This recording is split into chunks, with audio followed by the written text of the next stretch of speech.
नमस्कार साथियों, आपका स्वागत है मिशन ज्ञान एकेडमी के यूट्यूब चैनल पर।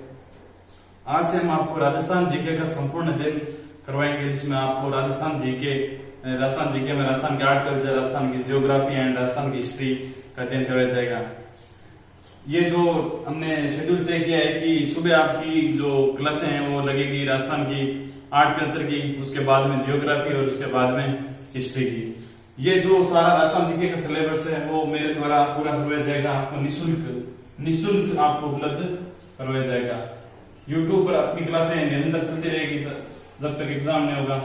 पूरा सिलेबस आपको करवाया जाएगा, एक एक चीज आपको करवाई जाएगी। आपको सारा जो है वो इस तरह नोट्स पैटर्न पर मिलेगा, आप अपनी कॉपी में नोट कर लेना। आज का अपना राजस्थान की कला एवं संस्कृति में टॉपिक है राजस्थान के प्रमुख दुर्ग। राजस्थान के प्रमुख दुर्ग के बारे में हम पढ़ेंगे कि दुर्ग जो राजा महाराजा बनाते किस कारण बनाते थे। तो जैसे मैंने डेफिनेशन लिखी है कि राजस्थान के राजाओं व सामंतों द्वारा अपने निवास सुरक्षा तथा आक्रमण के समय अपनी प्रजा को सुरक्षित रखने दुर्ग का निर्माण करवाते थे। अब होता कहीं हो कि राजा ज्ञान 12 ज्ञान नाम थी सेना भी सुरक्षा खातर कहीं है कि किला बनाना पड़ता, नहीं तो क्या लूट ले जाता, तो फिलहाल जरूरत पड़ी। तो मेन तो आक्रमण नहीं हुए, फिर कारण बनाता के राजा दुर्ग। अब कहेंगे कि दुर्ग परिभाषा पर देखिए, उसके बाद हम देखेंगे कि शुक्र नदी के अनुसार दुर्गों की श्रेणी कितनी 9 श्रेणी है, कितनी 9। आज चीज याद रखना जरूरी है कि शुक्र नीति के अनुसार दुर्ग की कितनी 9 है।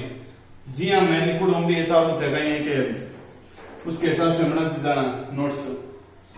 अब पहला है औदुक दुर्ग, दूसरा दानन दुर्ग, तीसरा है वन दुर्ग, चौथा है पारिख, 5वां है पारिख दुर्ग, 6 नंबर है गिरी पर्वत या पहाड़ी दुर्ग, सैन्य दुर्ग, और 8 नंबर है रण दुर्ग है, 9 नंबर एक सहाय दुर्ग है। अब मैं था एक एक दुर्ग के बारे में बताऊं कि दुर्ग क्या की विशेषताएं है। पहले देखिए औदुक दुर्ग या जल दुर्ग, जो वृहद जल राशि से घिरा हुआ दुर्ग होता है उसे औदुक दुर्ग कहते हैं। जैसे मान लो ये दुर्ग है, इस दुर्ग के चारों क्या है, जल राशि है, तो वो दुर्ग कौन सा होगा, वो होगा जल दुर्ग श्रेणी में आएगा। ठीक है। अब उदाहरण क्या, गागरोन में भैंसरोड दुर्ग, गागरोन में पड़ता है झालावाड़ में, भैंसरोड में चित्तौड़गढ़ में। जैसे जैसे हम डिटेल जैसे इसको उठाएंगे किले को, गागरोन का किला, भैंसरोड किला, तो मैं आपको बताऊंगा कि कौन कौन सी जो नदियां हैं उनके संगम पर स्थित है ये गागरोन का किला। ठीक है। दूसरा है दानन दुर्ग, ऐसा दुर्ग जो मरुभूमि में स्थित हो, मरुभूमि मतलब मरुस्थल में स्थित, रहता रहा जो दुर्ग हुए नहीं कोई कहीं हुए दानन दुर्ग हुए। आज बढ़िया है शहर, तो पहला तो रहता ही होता है। तो ऐसा दुर्ग जो मरुभूमि में स्थित हो, मरुभूमि में स्थित हो, फिर कहीं के वहां दानन दुर्ग के वहां। उदाहरण जैसलमेर, भटनेर से इधर थोड़ा सा भटनेर, आप समझ गए, भटनेर है हनुमानगढ़ में, और जैसलमेर वाला हो गया और नागौर वाला हो गया। ठीक है। 3 दुर्ग क्लियर हुए, मैं रिवीजन करवा देता हूँ एक बार, फिर आपको यही के यही याद कराऊंगा मैं। औदुक दुर्ग जल दुर्ग, जल राशि ऊंचो को गिरोड़ा वो औदुक दुर्ग है। दूसरा दानन दुर्ग हो गया। तीसरा नंबर बात करा वन दुर्ग, नाम ध्यान पड़ेगा, इस दुर्ग झटकाई हुई वन हो, ऐसा दुर्ग जहां पर क्या होगा, वनों से आच्छादित होगा, जो सघन पीहड़ में स्थित हो। देखो आगे जैसे आप राजस्थान जी के पढ़े हुए तो आप देखोगे एक होगा शब्द बीड़। बीड़ तो किन के उसको कहते हैं बीड़, जानवर जो घास भूमि होती है ना पास उसे बीड़ कहते हैं। बीड़ कहते हैं झुंझुनू साइड में, झुंझुनू साइड में इसे कहते हैं बीड़ कहते हैं। एक होता है बीड़। बीड़ क्या होता है कि जो चंबल जो नदी है ना, चंबल नदी वो जब बहती है ना जो कोटा बूंदी वाले क्षेत्र में, तो वहां पर क्या करती है, वो गहरे खड्डे कर देती है, उसे बीड़ कहते हैं, बीहड़, जो सघन बीड़ में स्थित। उदाहरण शिवाणा बाड़मेर वन दुर्ग की श्रेणी में आता है। अब अगला है पारिख दुर्ग। पारिख दुर्ग नाम से पता चलता है, ट्रिक बना लो, पारिख है, कैसे खाई। अभी ताजा ये रीट मेंस 2023 में ये प्रश्न पूछा गया कि ऐसा दुर्ग जिसके चारों तरफ खाई हो वह दुर्ग कहलाता है, तो पारिख दुर्ग की श्रेणी में आता है वो, सीधा है रीट मेंस में। तो समझ गया आप। भरतपुर जूनागढ़ बीकानेर, भरतपुर और जूनागढ़ बीकानेर वाला। बीकानेर में जो देख लिया कि दुर्ग बार कहीं बढ़ोगी, पानी बरिश तो बिरवाई बढ़ता राजा पानी, क्योंकि कहीं दुश्मन से ना आसानी हो बिरवाई नहीं आते किला में।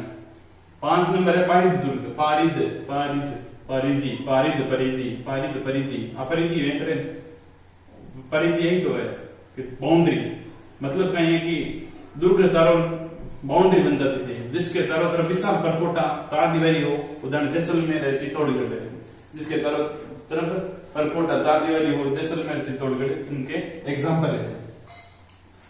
आगे आगे हम यहाँ पढ़ा दिया डिटेल में बताऊं कि ये दुर्गा गाय की विशेषताएं है, मैं किसी किसी बावड़िया है कठे किलो रास्ते में गयो, किसा राजा रो, किसा दुर्ग में रास्ते में गयो, और किसा हमला, किसा दुर्ग में किसा साका उड़ा है, किसा जोर उड़ा है, वे हम जी आगे बढ़ा मैं बताऊं। गिरी पर्वत पहाड़ी, अब गिरी पर्वत पहाड़ी नाम है कि तो इस ऐसा दुर्ग जो पहाड़ी पर स्थित हो, जो ऊंची पहाड़ी पर स्थित हो, राजस्थान के अधिकांश दुर्ग इसी श्रेणी में आते हैं। सैन्य दुर्ग, जहां युद्ध के लिए व्यूह रचना में सैनिक रहते हो, जहां युद्ध के लिए व्यूह रचना में, ऐसा दुर्ग जहां पर है ना सैनिक रहते हो व्यूह रचना में, मतलब पहले से उनको पता है कि सेना आएगी दुश्मन की और उनको मुकाबला करना है, तो ऐसा दुर्ग होता था, हम उसे कहते थे सैन्य दुर्ग। सैन्य मतलब सैनिक हो गया। इसे सभी प्रकार के किलों में सर्वश्रेष्ठ माना गया है, ये बात ध्यान रखना। आज तक नहीं तो क्या सकता है सैन्य दुर्ग जहां युद्ध के लिए व्यूह रचना में सैनिक रहते हो, इसे सभी प्रकार के किलों में सर्वश्रेष्ठ माना गया है। ये होगी 7। 2 और है, देखो, एक है एरण दुर्ग और एक है साय दुर्ग। एरण दुर्ग किसे कहते हैं? वे किले जहां तक जाने का मार्ग क्या हो, दुर्गम हो, यानी कि जाने के लिए पत्थर हो, कांटे हो, ठीक है, ऐसे दुर्ग एरण दुर्ग कहलाते हैं। मैं आपको में दिखाऊंगा बाद में, बता देता हूं आपको। जालोर दुर्ग हो गया, ठीक है, ये एरण दुर्ग में है। 9 नंबर है साय दुर्ग। साय दुर्ग जहां हमेशा अनुकूल रहने वाले सूरवीर भाई बंधु निवास करते हो, वहां उसे कहते हैं साय दुर्ग। 2 दुर्ग हो रहे हैं, एरण दुर्ग हो गया 8 नंबर और एक साय दुर्ग हो गया। पहले ये नोट करो आप, इसके बाद में मैं आपको बताऊं।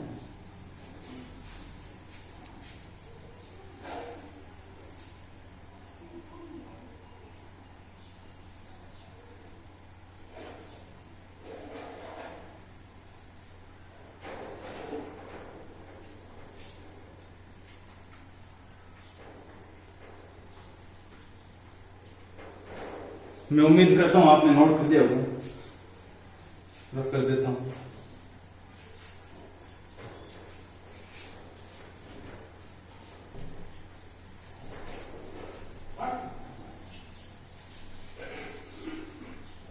नोट्स के हिसाब से चलेंगे, शॉर्ट नोट्स तैयार करेंगे।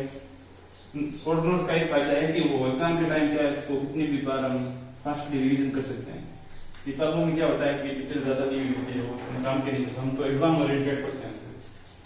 अब देखिए 8 नंबर दुर्ग, 8 नंबर है एरण दुर्ग।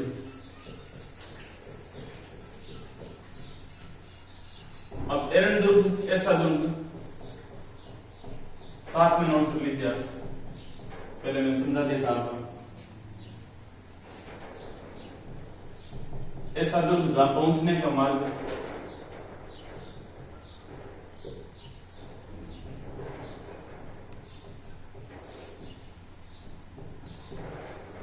दुर्गम तथा जो, ऐसा दुर्ग जहां जाने का मार्ग मतलब दुर्गम हो तथा जो कांटों पत्थरों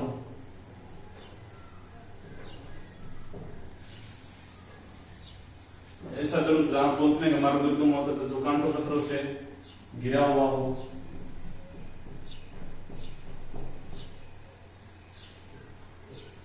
ऐसा दुर्ग कहता है एरण दुर्ग कहते हैं, ठीक है। उदाहरण है अपना जालोर दुर्ग है, साथ में नोट कर लीजिए जालोर दुर्ग। नेक्स्ट हम बात करते हैं फाइनल एक और नंबर पर है, एक और दुर्ग कौन सा रहा है अपना साय दुर्ग है, यानी कि जहां हमेशा अनुकूल रहने वाले सूरवीर भाई बंधु निवास करते हो।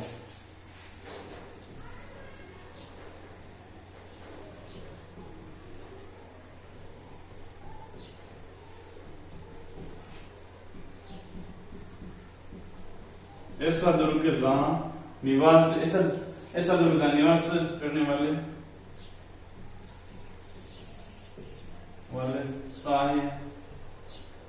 सहाय बंधुजन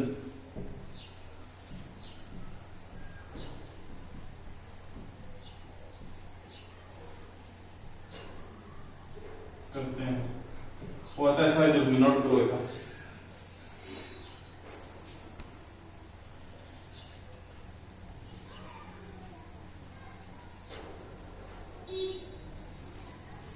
सूरवीर लिख दो आप, ठीक बात है।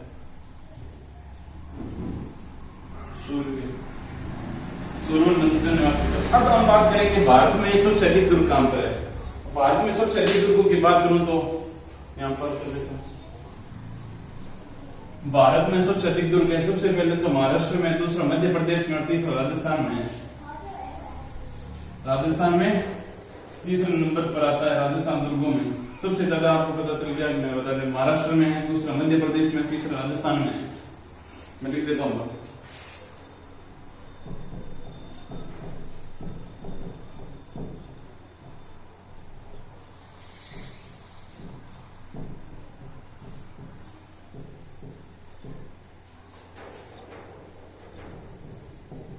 भारत में सबसे अधिक दुर्ग पहला नंबर है। मेरे राइटिंग पर थोड़ा मतलब, भारत में सबसे अधिक दुर्ग महाराष्ट्र, मध्य प्रदेश,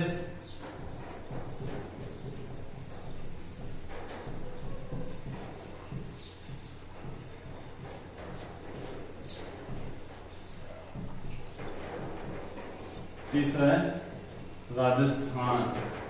ये नोट करो, ये नोट करो।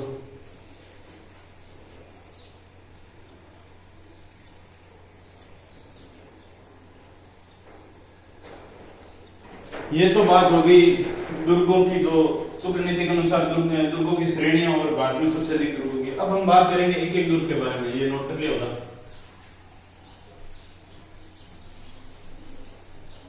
आज मैं आपको कुंभलगढ़ किला सबसे पहले दर्शन करूंगा। कुंभलगढ़ किला में क्या क्या विशेषताएं हैं, कौन कौन से यहाँ पर कुंड बने हुए हैं, कौन कौन से मंदिर है, उनके बारे में बताऊंगा। अच्छा लगे तो कंटेंट को शेयर करना, लाइक करना और सब्सक्राइब कर देना। पहला है कुंभलगढ़।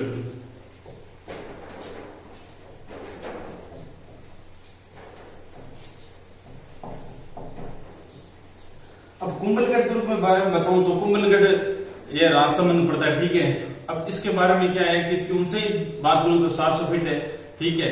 इसकी ऊंचाई धरातल से कितनी है, धरातल देखा ना तो है कि यार 700 फीट पड़े, और समुद्र तल ऊंचाई 35-68 फीट है। मीटर में निकाल लीजिए, मीटर और जो फीट और रिलेशन है, ये सब लगभग 1 फीट में 3 मीटर हुए, तो देख लिया था 700 में कितना हो जी।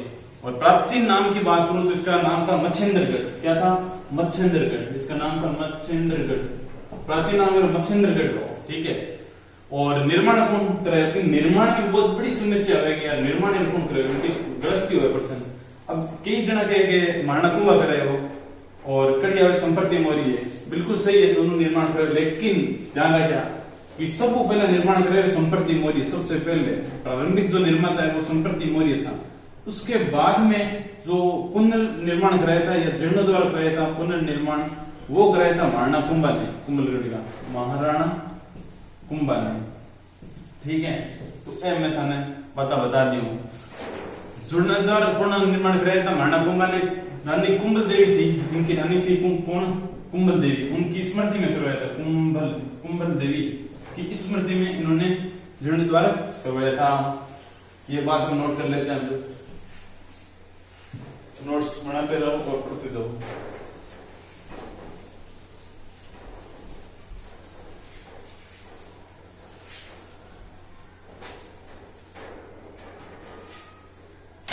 सबसे पहले आपकी कोई स्थिति,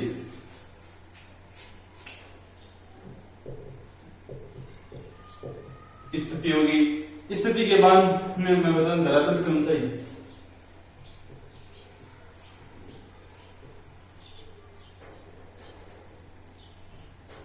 एक समुद्र तल से ऊंचाई,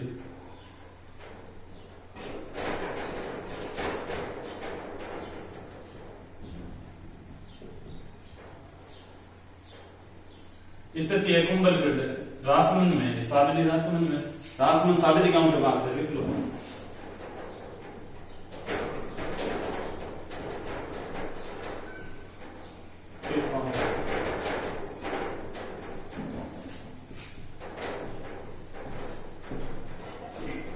अब धरातल से ऊंचाई की बात करूं तो धरातल से उसकी ऊंचाई है 700 फीट है, और समुद्र तल से 3568 है। यहाँ पर 700 फीट और यहाँ पर है 3568 फीट है, यहाँ पर फीट है।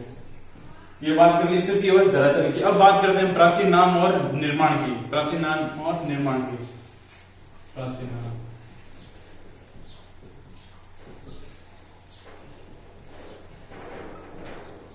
बाद में पूर्ण निर्माण, ये जीर्णोद्धार लिख देता हूं।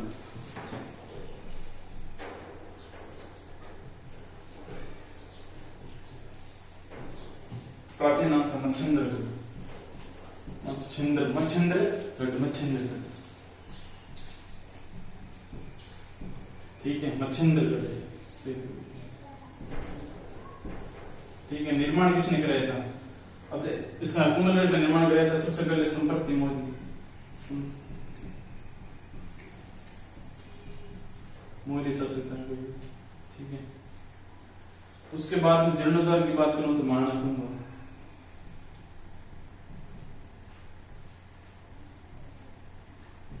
ब्रैकेट में लिख देते हैं रानी कुंभल देवी की आदमी।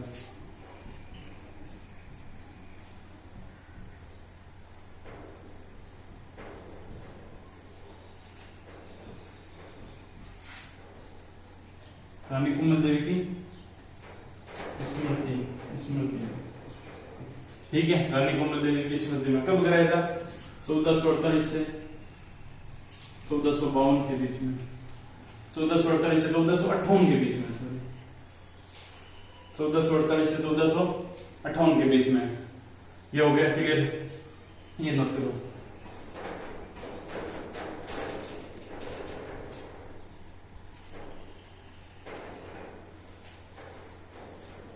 अब ये नोट कर लिया होगा, उम्मीद करता हूं। यहां से क्लियर कर देता हूं। अब बात करते हैं कुंभलगढ़ जो दुर्ग है उनका शिल्पी वास्तुकार कौन था? शिल्पी मतलब क्या होता है? देखो मैं बताता हूं। शिल्पी